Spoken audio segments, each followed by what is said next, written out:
ही जो प्रोटेस्ट हले पे उनमें टीचर शामिल कोन्हे अञा ताईं। ये नॉन टीचिंग असांजा एम्प्लॉइज़ जेके आहिनि उन्हनि जी यूनियन बनियल आहिनि। त इहे सेवा जेका असांजी सम्झो ग्रेड 1 खां वठी 16 ताईं जेके आहिनि इहे ॿार वेठा आहिनि ऐं असांजा सम्झो एम्प्लॉइज़ आहिनि जेके हूअं त पंहिंजे घरनि में वेठा हुआ, 2 महीननि खां पंहिंजे घरनि में वेठा आहिनि। 2-3 ॾींहंनि खां हिननि जी हिकिड़ी डिमांड आहे त असांखे लीव इनकेशमेंट। हाणे लीव इनकेशमेंट हिकिड़ी अहिड़ी शइ आहे जेका थोरा उन में कॉम्प्लिकेशन्स आहिनि। असां वटि पब्लिक अकाउंट्स कमेटी जेका आहे उन ऑब्जेक्शन कई आहे। असां ते नेब जा ख़त मौजूदु आहिनि ऐं हुकूमत सिंध जा जेके रिप्रेज़ेंटेटिव सिंडिकेट में वेठा आहिनि उन्हनि मुखालफ़त कई आहे कि लीव इनकेशमेंट जेका आहे उहा न ॾियूं।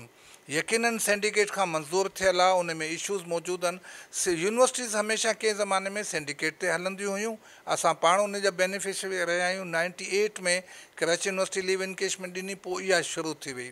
बुनियादी तौरु छा हूंदो आहे कि लीव उन्हनि जी जेका बाक़ी हूंदी आहे उन खे असां हर साल हिकिड़े कैश में जेको उन्हनि खे बेसिक या हुननि जी हिकिड़ी ग्रॉस सैलरी ॾेई छॾींदा हुआसीं।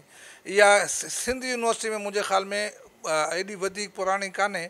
मुग़ल साहिब जे वक़्त में इहा जेका शुरू थी, उन खां पोइ 2016 में ॾिनऊं त मूंखे बि ॾियणी पई 17 में 18 में।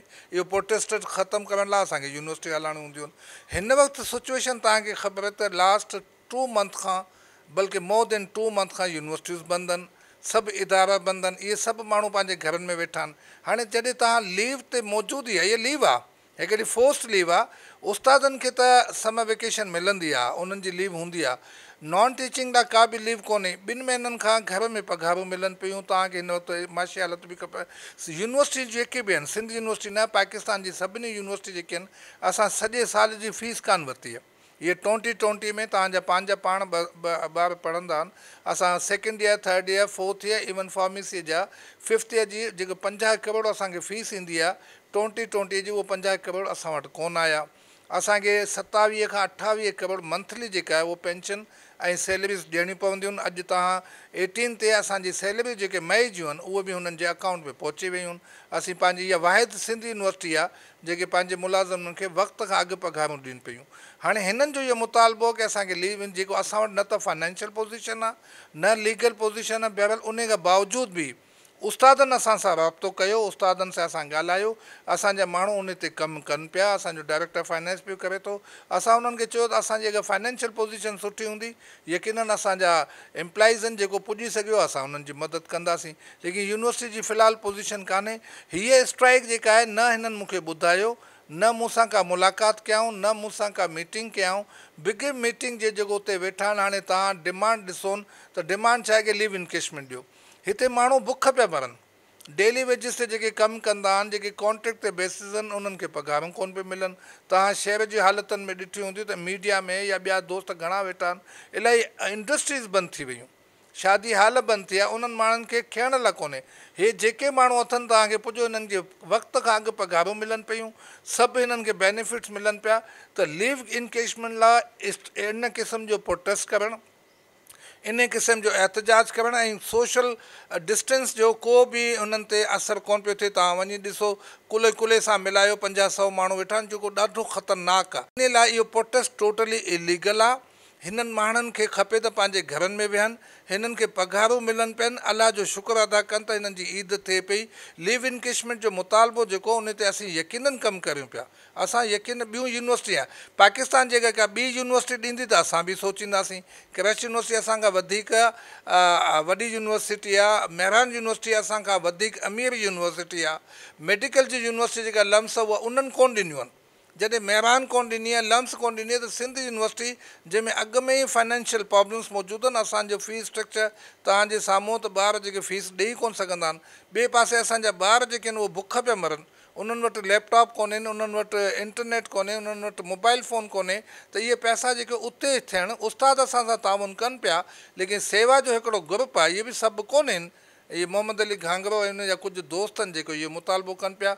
मुंहिंजे लिहाज़ सां इहो मुतालबो हिन हालतुनि में, जॾहिं 2 महीने खां तव्हां जेको मोकल ते वेठा आहियो, त यकीननि जेको इहो बिल्कुलु जेको नाजाइज़ मुतालबो आहे। ऐं आउं सम्झां थो त हुकूमत सिंध जेका उहा बि इनखे कोन मञींदी। यकीननि उस्तादनि जी बि डिमांड आहे, लेकिन उन्हनि खे असां चयो त असां हिननि ते कमु करियूं पिया ऐं हिननि खे बि चऊं पिया त बाबा असांजी फाइनेंशियल पोजीशन सुठी हूंदी त असां किस्तनि में या कंहिं न कंहिं तरीक़े सां, लेकिन असां ॿी का यूनिवर्सिटी ॾिए त पोइ असां बि ॾियूं। तक़रीबन 2.5-3 हज़ार मुलाज़िमनि, इन मां 50 माण्हू अची एहतजाज ते विहंदा आहिनि।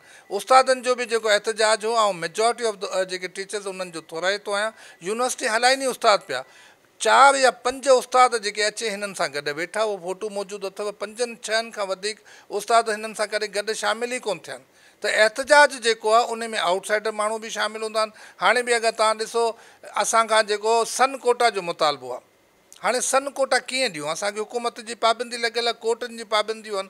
हाणे हिन में उहे माण्हू बि वेठा आहिनि जिन खे मुलाज़मत खपे, जेके ॿार फेल थी वेंदा आहिनि उहे बि हिननि सां गॾु वेठा आहिनि। ऐं जॾहिं खां आयो असां एंटी हेरासमेंट खे तमामु एक्टिव कयो। तव्हां ॿाहिरि निकिरी ॾिसो, असां वटि तमामु सुठो इन्वायरमेंट अथव।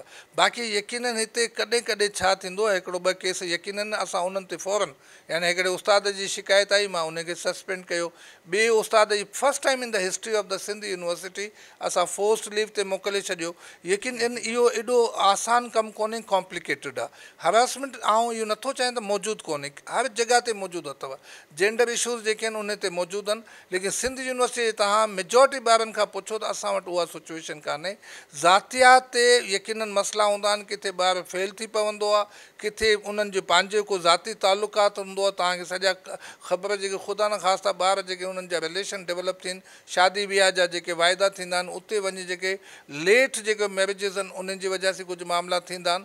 लेकिन आउं सम्झां थो असांजी एंटी हेरासमेंट कमेटी तमामु एक्टिव आहे। असां वटि जेका बि एप्लीकेशन ईंदी आहे, इन लाइ आउं हुन DSP खे, तव्हां ख़बर आहे उनखे चारो न चाहींदे बि सची न कॾहिं कॾहिं असांजे कम में इंटरवेंशन कंदो आहे, उन बावजूदि असां उनखे रखे वेठा आहियूं। त फुल फ्लेज असां वटि हिकिड़ी प्रोटोकॉल मौजूदु आहे, पुलिस जी वैन मौजूदु आहे, DSP लेवल जो ऑफिसर मौजूदु आहे। असां हिनखे इलाही हद ताईं कंट्रोल कयो आहे। माफ़िया किथे कोन्हे, किथे माफ़िया कोन्हे। इहा नकल माफ़िया हुजे, लैंड माफ़िया हुजे, तव्हां ज़मीननि ते कब्ज़ो ॾिसो। ऐं रिकॉर्ड ते तव्हांखे ॿुधायां, मुंहिंजे अचण खां पोइ हिकिड़े इंच ते बि असां कोन ॾिनो आहे। मूं को 20 खां वधीक FIR लिखायूं आहिनि। वॾनि ताक़तवर माण्हू जेके आहिनि उन्हनि जे ख़िलाफ़ु मूं FIR कटायूं आहिनि। तव्हां वटि रिकॉर्ड मौजूदु आहे। इन खां 4 साल अॻिते वञो, सिंध यूनिवर्सिटी जे ज़मीननि ते कब्ज़ा थिया आहिनि। वॾे में वॾो जेको ज़मीननि ते कब्ज़ो आहे, ॿियो नकल माफ़िया। ऐं उन खां पोइ तव्हांखे ख़बर हिते अटेंडेंस जो को रूल कोन हो। कुझु उस्ताद पंहिंजी क्लासनि में कोन वेंदा हुआ। मूं वटि रिकॉर्ड मौजूदु आहे। उन्हनि खे मूं जॾहिं क्लासनि में मोकिलियो, असां वटि ऑनलाइन सिस्टम थियो। अॼु यकीन यूनिवर्सिटी सिंध जा 99.9% उस्ताद जेके अथव, 1.1 हर जॻह ते हूंदा आहिनि, 1% हर जॻह ते हूंदा आहिनि। पंहिंजो कमु सुठे अंदाज़ सां कनि पिया। उस्ताद ऐं एम्प्लॉइज़ ऑफिसर्स उहे मिली यूनिवर्सिटी ॾाढी सुठी पिया हलाइनि। लेकिन यकीन 1% 2% माण्हू हर जॻह ते हूंदा आहिनि जेके ख़ुशि न आहिनि। उहे एहतजाज बि कंदा आहिनि, उहो कोर्टनि में बि वेंदा आहिनि। उहे यकीननि कोशिशि इहे कंदा आहिनि त हुन हो चवंदा आहिनि असांजे पेट ते लत लॻी आहे। यानी कंहिंखे अगरि नकल जे पैसे में असां झलियो या कंहिंखे नकल करणु न ॾिनसीं त उहो चवंदा तव्हां असां सां ज़्यादती की आहे। हिते त ग़ैर क़ानूनी कमु माण्हू पंहिंजो हक़ु सम्झंदो आहे।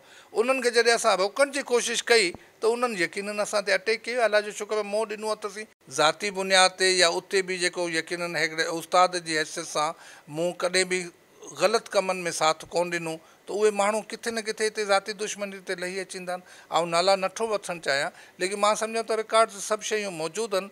कराची खां वठी हेसि ताईं उहे सभु माण्हू जेके पाण क्रिमिनल हुआ, कंहिं न कंहिं ग़लति कम में मुलविस हुआ, जॾहिं उन्हनि खे असां रोकण जी कोशिशि कई त उन्हनि सभु इहे जेके कम मुंहिंजे ख़िलाफ़ु कया। अलाह असांखे हमेशह कामयाबी ॾिनी आहे, अलाह जो शुक्र आहे। असांखे जेके डिफ़िकल्टीज़ आहिनि उहे ॿारनि जी सूरत हाल आहे, जंहिंजो असांखे अहसासु आहे। मिसाल तौरु हाणे थपाक में जेको ॿारु वेठो आहे, को गुरबत जे वजह सां उन वटि कोई स्मार्ट फ़ोन मौजूदु कोन्हे, लैपटॉप मौजूदु कोन्हे, कंप्यूटर कोन्हे, या किथे इलेक्ट्रिसिटी कोन्हे।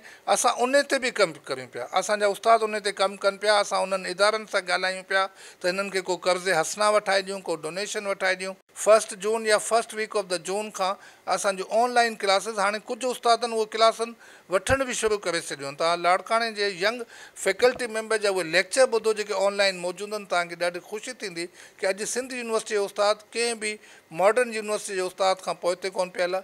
असां इनशा ऑनलाइन पंहिंजा वीडियो ते बाक़ाइदे रिकॉर्डिंग कंदासीं ऐं इहे लाइव बि लेक्चर मौजूदु हूंदा।